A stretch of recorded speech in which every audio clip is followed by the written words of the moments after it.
আসসালামু আলাইকুম। বরাবরের মতো আমি আরেকটি ভিডিও নিয়ে আসলাম আপনাদের মাঝে, পরামর্শমূলক ভিডিও। সিঙ্গাপুরে আমার ভাইরা, প্রবাসী ভাইরা অনেক কষ্ট করে।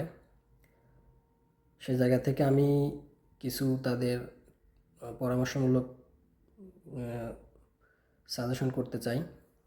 দেখেন, আপনারা অনেকেই ইতোমধ্যে অ্যাম্বাসি ফেস করবেন। আমি আমার অভিজ্ঞতাটা আপনাদের মাঝে শেয়ার করি। আমি যেহেতু সিঙ্গাপুরে ছিলাম, কিন্তু রোমানিয়ার অ্যাম্বাসি সিঙ্গাপুরে নাই। সিঙ্গাপুরে টেম্পোরারি তারা বন্ধ করে। তো সেই জায়গা থেকে আমি ট্রাই করি যে ফিলিপাইন থেকে ভিসাটা নেওয়ার। তো অনেকভাবে আমি ট্রাই করি, কিন্তু ফিলিপাইনের ভিসা কীভাবে পাই সেই মাধ্যমটাই খুঁজে পাচ্ছি না। তো অবশেষে এক বড় ভাইয়ের সাথে কথা বললাম। তো সে বললো, হ্যাঁ, আপনাকে আমি প্রোভাইড করব ফিলিপাইন ভিসা। তো আমি ফিলিপাইন ভিসাটা করি। তো আমার আসলে সাহস হচ্ছে না যে আমার কোম্পানি যদি জানতে পারে তাহলে আমাকে দেশে পাঠিয়ে দিবে। আসলে সিঙ্গাপুরের অনেক কোম্পানি চায় না যে আপনি ইউরোপে মুভ করেন বা আপনি ভালো কোনো পজিশনে যান, কারণ তারা চায় যে আপনি ভালো ওয়ার্কার, আপনি ভালো কাজ বুঝেন।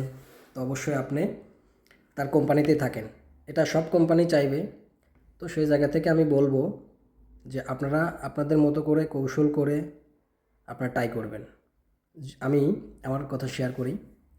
আমার কোম্পানির থেকে আমি একদিন ছুটি নিলাম।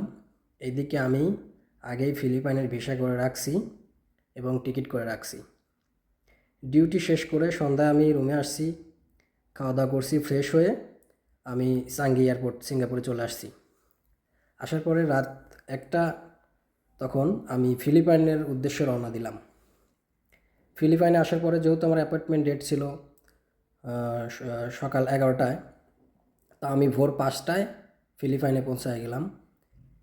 ফিলিপাইন এয়ারপোর্টে নেমে আমি সোজা চলে গেলাম অ্যাম্বাসিতে। ওখানে গিয়ে নাস্তা টাস্তা করে আমি মোটামুটি রেডি। তো অবশেষে আমার সময় যখন হলো, তখন আমি অ্যাম্বাসির মধ্যে গেলাম। অ্যাম্বাসিডর আমাকে কল করলো, ডাকলো, আমি গেলাম। তো অ্যাম্বাসি আমাকে অনেকগুলো প্রশ্ন করলো। যে প্রশ্নের মধ্যে ছিল যে তোমার নাম কি।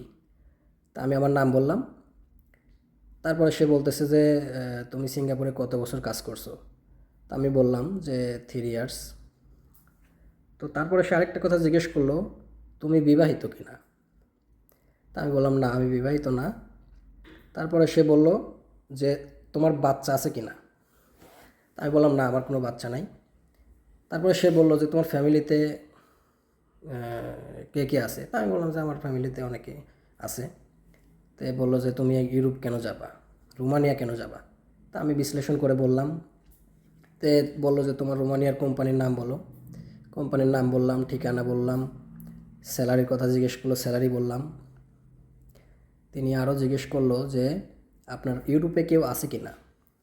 তা আমি বললাম, না, আমার ইউরোপে কেউ নাই, আমি ট্রাই করতেছি। তো বললো, সিঙ্গাপুরে তুমি তো ভালো অবস্থা, সিঙ্গাপুরে তো সবাই কাজ করতেছে, সবাই ভালো, তো তোমরা ইউরোপের দেশ রোমানিয়াতে কেন যাবা, কেন তোমরা পছন্দ করো। তা আমরা ওইভাবে ব্যাখ্যা করলাম। তো সে অনেকভাবেই সে পজিটিভলি নিল বিষয়গুলো। তো অবশেষে আমার ডকুমেন্টসগুলো সে চেক করলো 1 বাই 1। চেক করার পরে সে বললো যে হ্যাঁ, আপনি দেন, ফি জমা দেন। পরে আমি ফি জমা দিলাম। সে আমাকে বললো, যদি আপনার ডকুমেন্টস 100% থাকে তাহলে আমি আপনাকে ভিসা প্রোভাইড করব। তা আমি বললাম, নো প্রবলেম স্যার, আপনি আমার ডকুমেন্টসগুলো আপনি প্রপারলি চেক করেন, ইনশাল্লাহ। আমি বললাম যে হ্যাঁ, ডকুমেন্টসগুলো পজিটিভ আছে, আপনি চেক করতে পারেন। তো সে বললো যে হ্যাঁ, তোমার কথাবার্তা আমার ভালো লাগছে, এখন তোমার যদি ডকুমেন্টস যদি ওকে থাকে তাহলে আমি তোমাকে ভিসা প্রোভাইড করব। তা আমি বললাম, ওকে, ঠিক আছে। তখন বললো, ঠিক আছে, আপনি আসতে পারেন। তো এই বলে আমি চলে আসলাম। তো এইটা আমার অ্যাম্বাসি ফেস করার অভিজ্ঞতা ছিল। আসলে অনেকে অনেক প্রশ্ন করছে, কিন্তু আমাকে যে প্রশ্নগুলো করছে আমি খুব শর্টলি অ্যান্সার দেওয়ার চেষ্টা করছি। যা সিঙ্গাপুরের ভাইরা যারা অ্যাম্বাসি ফেস করতে যাবেন তারা এক্সট্রা কোনো কোশ্চেন করলে সেটার এক্সট্রা কোনো অ্যান্সার দিতে যাবেন না। যেটা কোশ্চেন করবে ওটা শর্টলি অ্যান্সার দিয়ে দিবেন, তাহলে সে নেক্সট আরেকটা কোশ্চেন করবে। আপনি যখন হিজিবিজি করবেন তখন সে কনফিউজ হয়ে যাবে।